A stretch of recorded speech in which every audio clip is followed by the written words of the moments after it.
जय गुरु जी। शुक्राना गुरु जी। अनंतम अनंतम शुक्राना गुरु जी। गुरु जी के श्री चरणों में कोटि कोटि प्रणाम और गुरु जी की सारी संगत को जय गुरु जी। संगत जी, आज का सत्संग एक गुरु जी की पुरानी प्लस संगत मीरा आंटी जी का है। वाकई में संगत जी, गुरु जी ने आंटी जी को बहुत ब्लेस किया। आंटी जी को इतनी शारीरिक परेशानियां थी, इतनी बीमारियां थी, गुरु जी ने उनको एक एक करके सारी परेशानियों से बाहर निकाला, उनको बहुत ब्लेस किया, उनको ड्रीम दर्शन दिए, उनके परिवार की परेशानियों को दूर किया, उनके पति को नया जीवन दिया, उनको हर कष्ट में उनके साथ खड़े रहे।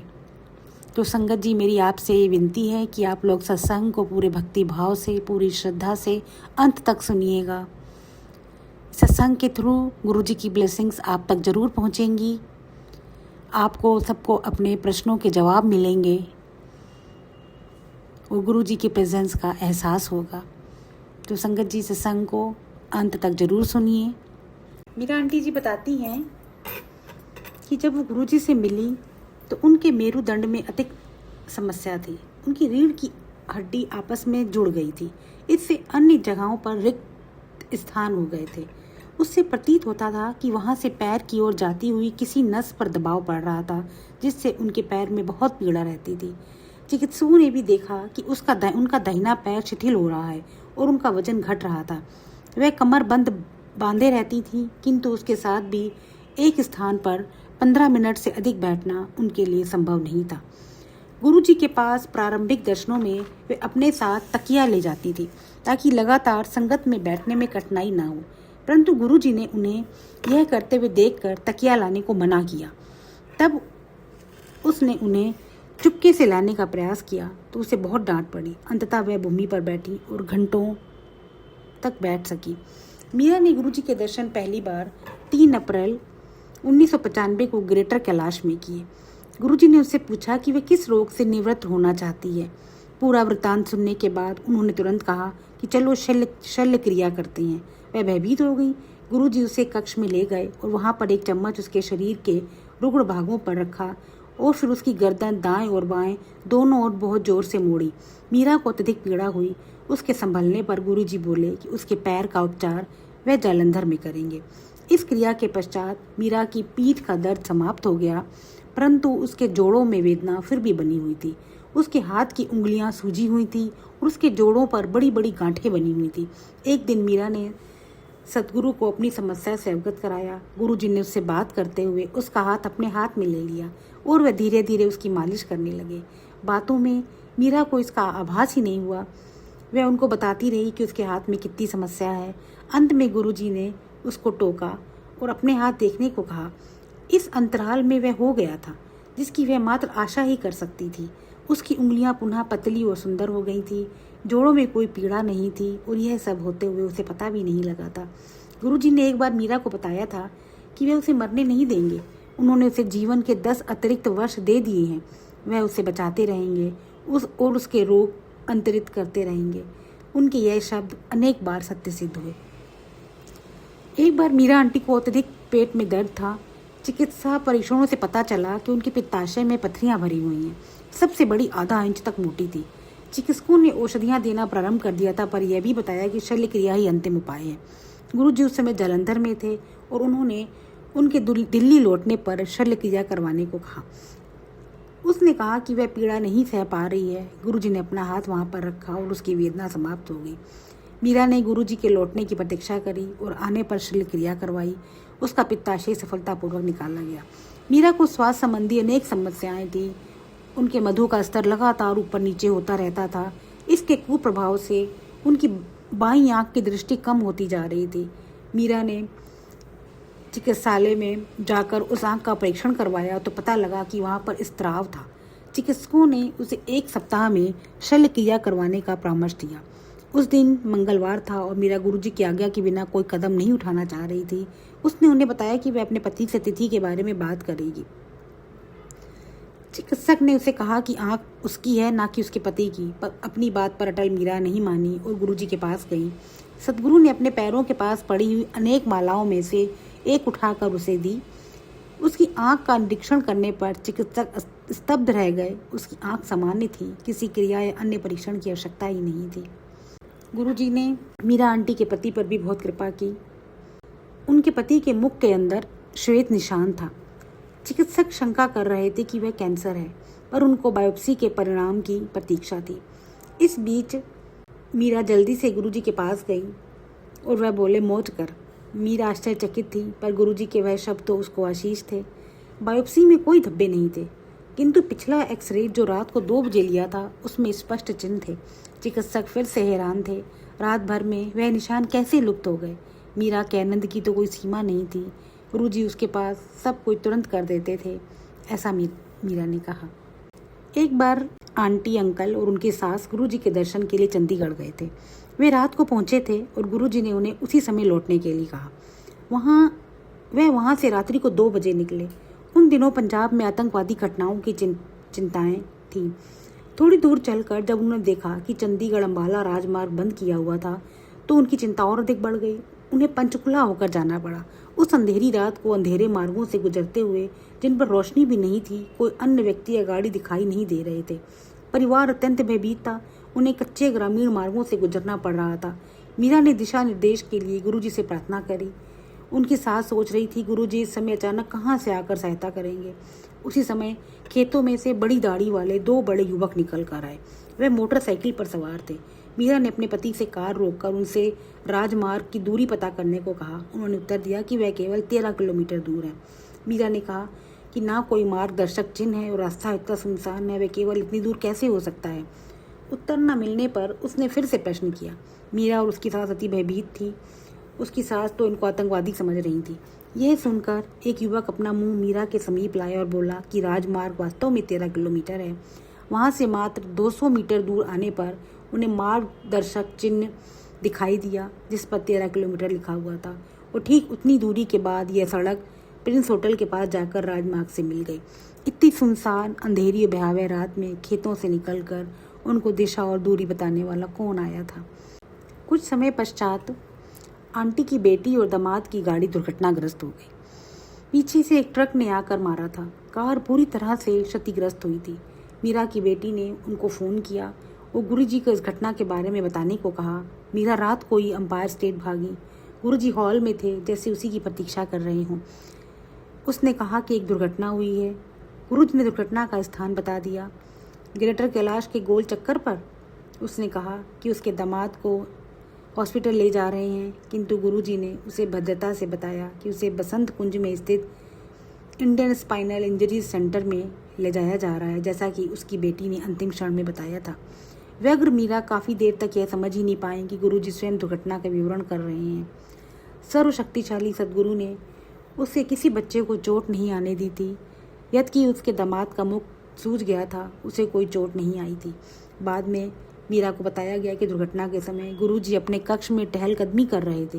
वे कहती हैं कि गुरुजी ने उसके दामाद की पीड़ा अपने ऊपर ले ली थी। उन्होंने उसको कहा कि वह उसके साथ हैं और वो थोड़ी सी भी चिंता ना करे। गुरुजी को इस दुर्घटना का पूर्वाभास हो गया था और परिवार के बारे में पूछकर उन्होंने दुर्घटना को और गंभीर होने से बचाया था। मीरा आंटी के अंकल अपना व्यवसाय करोल बाग में पहली मंजिल पर स्थित एक दुकान से चलाते थे। एक दिन सुबह एक अपरिचित उनकी दुकान पर आया। उसने अपना परिचय पत्र दिखाया और कहा कि उसे कुछ चिल्लर चाहिए।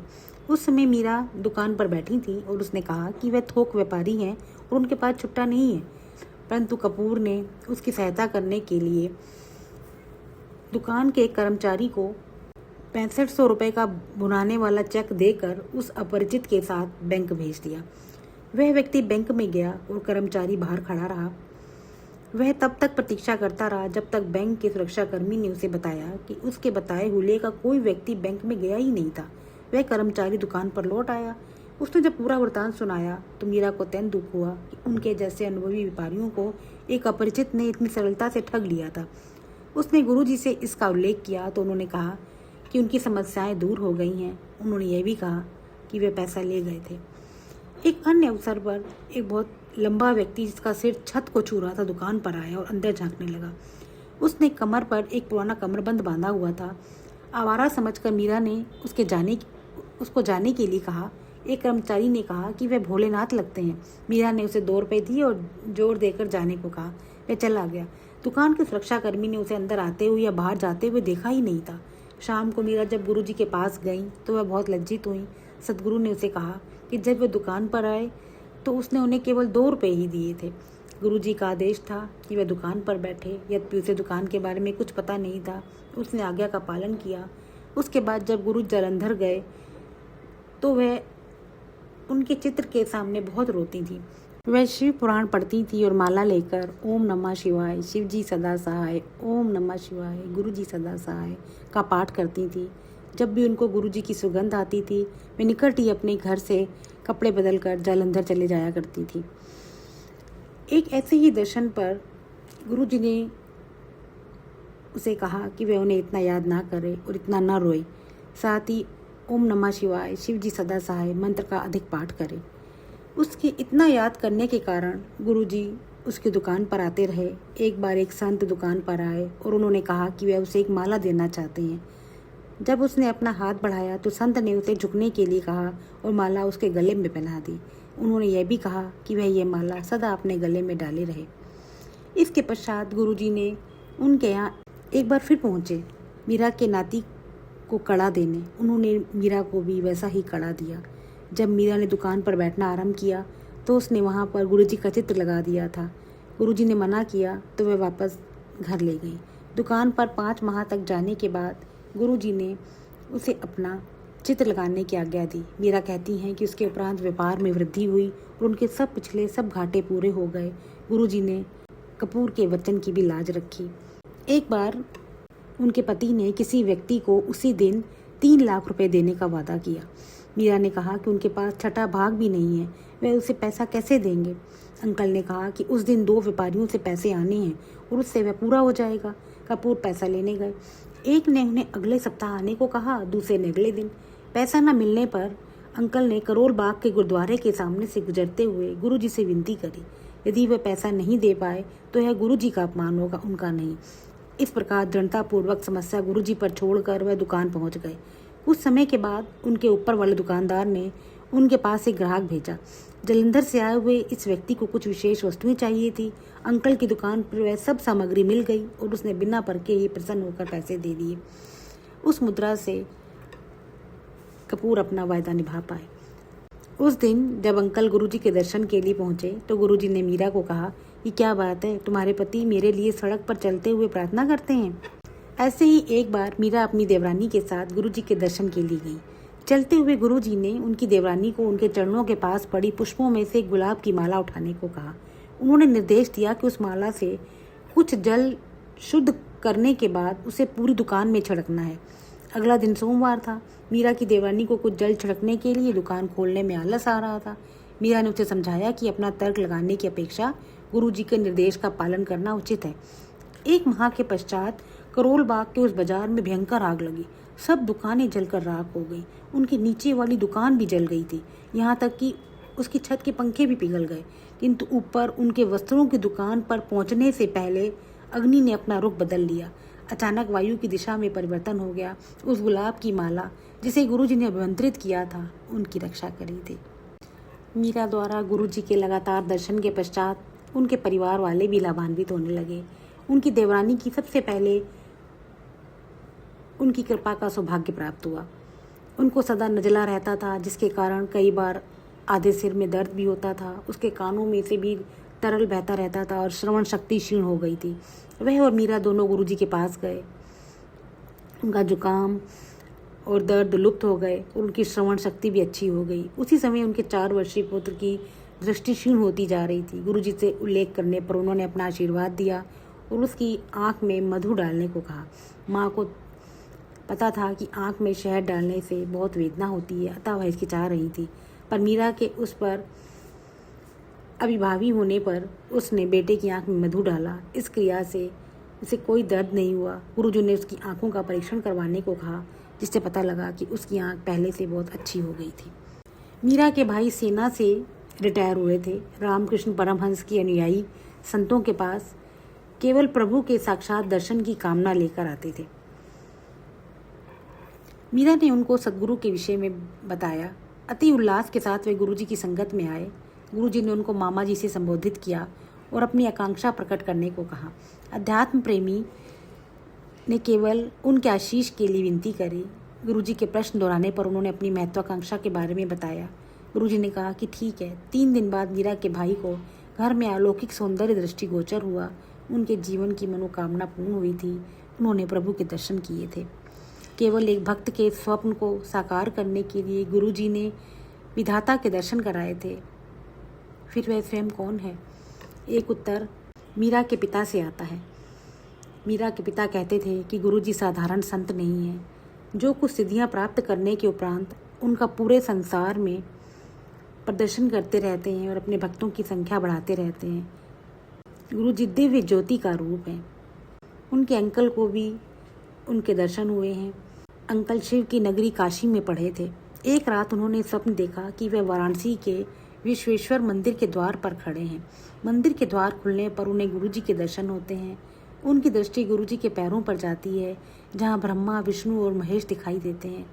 गुरुजी से इस बात का उल्लेख करने पर वह बोले कि अंकल ने उनके दर्शन किए हैं।